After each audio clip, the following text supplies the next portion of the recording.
Hello students. So we will study and we will also once again understand briefly about protecting our environment.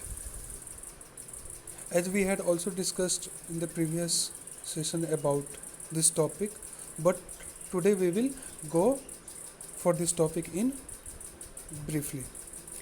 So जैसा कि आप लोग देख सकते हैं कि यहाँ पे एक डायग्राम आप लोग के लिए दिया गया है resources of living and made environment through several natural processes.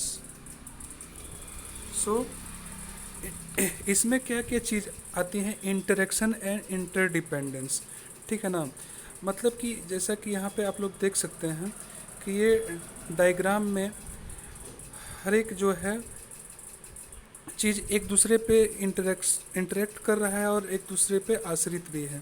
जैसे कि देख सकते हैं यहाँ पे एक प्लांट है छोटा सा, तो ये इसके लिए क्या ज़रूरत है, कार्बन डाइऑक्साइड, ताकि ये अपना फूड बनाएगा और अपना कार्बन डाइऑक्साइड ये अंदर लेगा और ऑक्सीजन को बाहर देता है, ताकि हम लोग को लिविंग थिंग्स, हम लोग को ह्यूमन बींग्स को ऑक्सीजन की ज़रूरत होती है और हम लोग कार्बन डाइऑक्साइड छोड़ते हैं बाहर.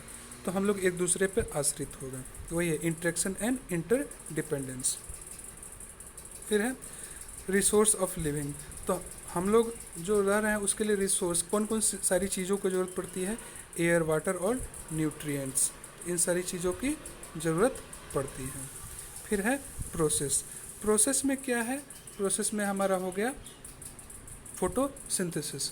तो फोटोसिंथेसिस एक प्रोसेस है जिसके माध्यम से जो है ये हमारा फूड वगैरह बनाते हैं प्लांट्स. ठीक है, फोटोसिंथेसिस ये एक प्रोसेस हो गया.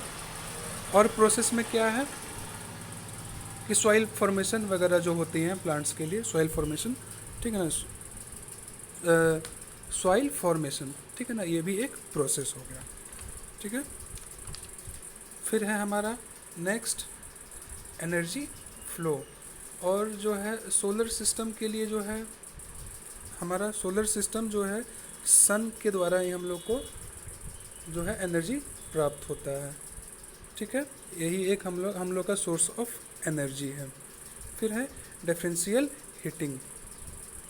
ठीक है, तो डिफरेंशियल हीटिंग में अर्थ में हर एक जगह हम लोग का एक टाइप का टेम्परेचर नहीं है, एक टाइप का वेदर नहीं है. ठीक है ना. ये जिस हिसाब से हमारा पृथ्वी रिवोल्यूशन करती है उस हिसाब से हम लोग का टेम्परेचर डिस्ट्रीब्यूट होता है और हमारा वेदर भी उस हिसाब से होता है. तो अलग अलग प्लांट को अलग अलग हिसाब से उसको टेम्परेचर की ज़रूरत पड़ती है, अलग अलग जो है प्लांट्स एंड एनिमल्स को. ठीक है, तो जिसके चलते हम लोग को क्या होता है, विंड का भी और एयर का मूवमेंट भी होता है. तो ये भी हम लोग का इम्पोर्टेंट पार्ट हो गया हम लोग का डिफरेंशियल हीटिंग. तो ये सारी चीज़ें हम लोग के लिए जो है प्रोटेक्टिंग आवर इन्वायरमेंट. तो हम लोग जब अपने इन्वायरमेंट को जब बचा के रखेंगे तो ये सारी चीज़ें इन्वायरमेंट में हम लोग को घटित होती है, ये सारी चीज़ें घटनाएं होती है इन्वायरमेंट में जो कि यूजफुल है. अब जो है हम लोग का नेक्स्ट में, और आप लोग यही होमवर्क भी रहेगा, आप लोग को ये डायग्राम बना करके सबमिट भी करना है. ठीक है, आप लोगों ने बहुत अच्छे से डायग्राम भी बनाया और उसको दर्शाया, तो होप आप लोग इसको भी अच्छे तरीके से समझ लेंगे इस वीडियो के माध्यम से, और इस डायग्राम को भी बना करके आप लोग शेयर करेंगे ग्रुप में. फिर नेक्स्ट आप लोग का जो है लास्ट में है importance of studying the environment and its totality. तो टोटल चैप्टर जो हम लोग इन्वायरमेंट और इसके टोटलिटी को जो पढ़ें, तो इसे पढ़ने के लिए क्या हम लोग का इम्पोर्टेंट है. ठीक है ना, इम्पोर्टेंस इसका क्या है, ताकि इससे हम लोग को क्या इम्पोर्टेंस होता है, it help us to understand the nature and diversity. Nature के बारे में हम लोग समझे और इसके डाइवर्सिटी के बारे में भी समझे, कैसे कैसे भिन्नता है नेचर में. ठीक है ना. फिर we can understand the impact of man's activities on the environment.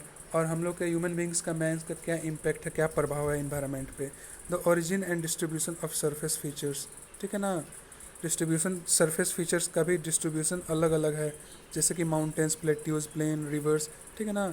ये टोटली इसका अलग अलग डिस्ट्रीब्यूशन है, ये टोटल अलग अलग कैसे इसको डिस्ट्रीब्यूट किया गया है। When we study certain parts of earth we can establish inter relationship। और जब हम लोग अलग अलग पार्ट के बारे में, जब अर्थ के बारे में जानते हैं तो हम लोग इस्टेब्लिश कर सकते हैं, स्थापित कर सकते हैं इंटर रिलेशनशिप एक दूसरे के बीच में, जैसा कि इस डायग्राम के द्वारा भी हम लोग पिछले डायग्राम में भी अभी तुरंत हम लोग ने समझा, ठीक है ना। तो ये सारी चीज़ें हैं। Therefore it is clear for proper understanding of man environment relationship we first need to study the environment and its totality. तो अगर हम लोग को सही तरीके से अगर इन्वायरमेंट और रिलेशनशिप के बारे में अगर समझना है तो हम लोग पहले क्या करेंगे, हम लोग इन्वायरमेंट और इसकी टोटलिटी को हम लोग समझेंगे। तो आप लोग के साथ आप लोग इसका जो है एक्सरसाइज भी बनाना स्टार्ट कर दें। और कुछ बच्चों का एक्सरसाइज बनकर मेरे पास आया हुआ था, सही बनाया उन्होंने। जैसे कि मेरे पास कुछ बच्चों का आया था, अभी तो नाम नहीं है मेरे पास, ठीक है, लेकिन सही है। और आप लोग मेरे चैनल को यूट्यूब के माध्यम से देख रहे हैं तो मेरे चैनल को ज़रूर से ज़रूर सब्सक्राइब करें।